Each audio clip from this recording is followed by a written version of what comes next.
We're also dealing with some major power outages there. And Jennifer, last night we saw the snow pummeling that area. So what are things like there now? Well, it's pretty quiet as far as snowfall, but it is very slushy, and residents are concerned about that slush refreezing. You can see there's a lot of branches down behind me. We're in Gold Park in Lynnwood, and those branches were coming down overnight. A lot of that heavy snow brought those branches down. It made for a busy morning for both residents cleaning up and those tree companies that do clearing as well. Jeff Harris spent the morning cleaning up after large branches came down in his driveway and into the street overnight.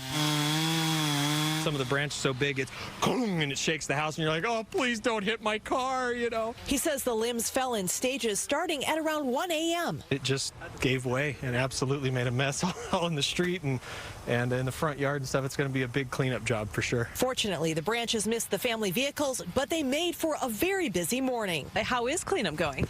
It's slow, and I am out of shape, so we'll get there, though, you know what I mean? Slowly, I just get it in the yard and then start chopping it up from there.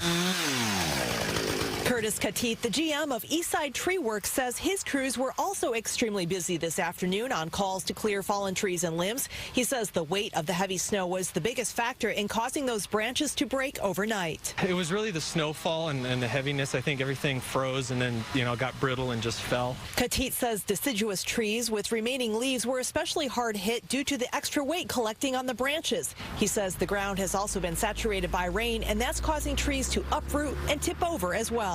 Several trees had fallen over around Maple School, where a truck had been damaged as well.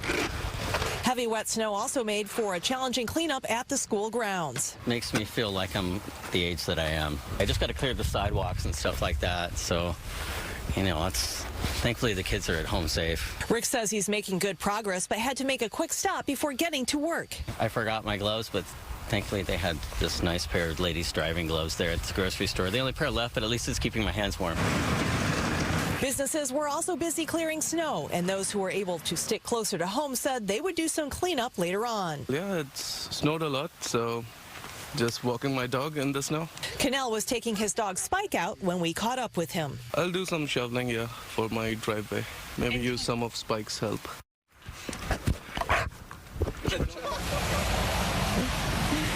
Yeah, I bet those husky-type dogs love the snow, but Jeff Harris tells us that residents are a little nervous that there is more snow potentially in the forecast, because that could mean another round of cleanup.